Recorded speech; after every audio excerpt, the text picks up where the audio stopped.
Hello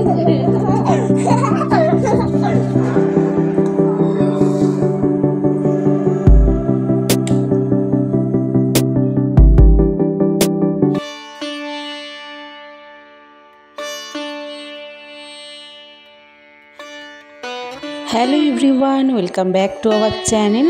আমি সুজাতা। নতুন দিনের অনেক অনেক ভালোবাসা নিয়ে আজকের ব্লগটা শুরু করলাম। আশা করছি সবাই খুব ভালো আছেন, আমরাও ভালো আছি। আজকের ব্লগটা শুরু করলাম সকাল সকাল না, দুপুর 1টা থেকে। এতক্ষণে আমার রান্না বান্না, জামা কাপড় ধুয়ে এমনকি শুকনো পর্যন্ত হয়ে গেছে। আর আমি আর আমার সোনা দুজনে মিলে জামা কাপড় তুলেও নিলাম।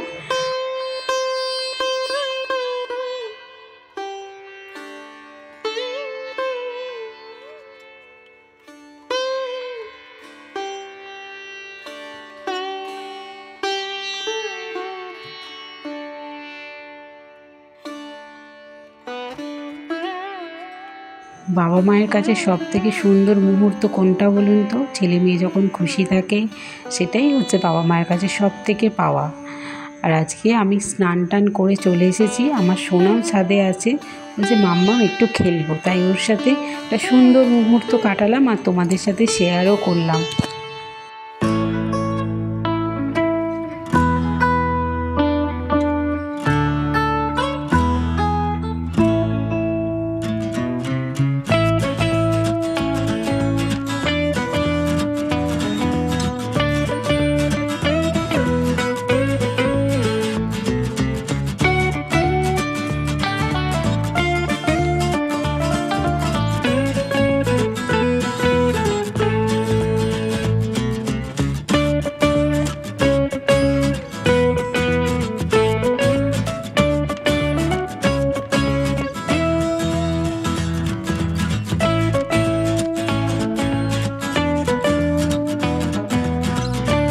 আমাদের খেলাধুলা কমপ্লিট হয়ে গেছে, এবার তাহলে ঘরের কাজ আবার শুরু করে দিই।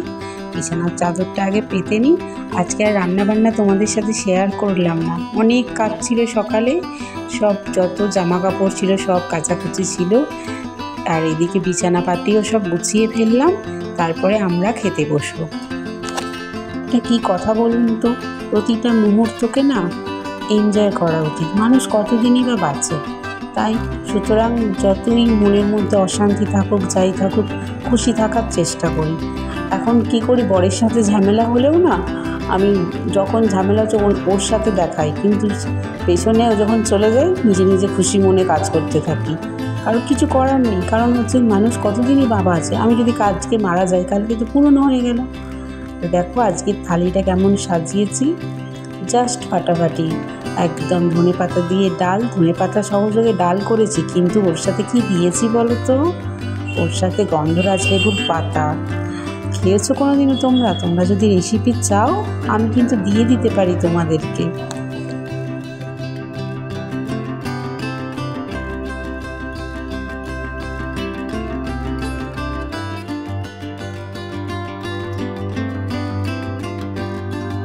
চলো তাহলে খেয়ে নিই আমরা।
সো আজ তাহলে আসি। Till then bye bye, thank you so much.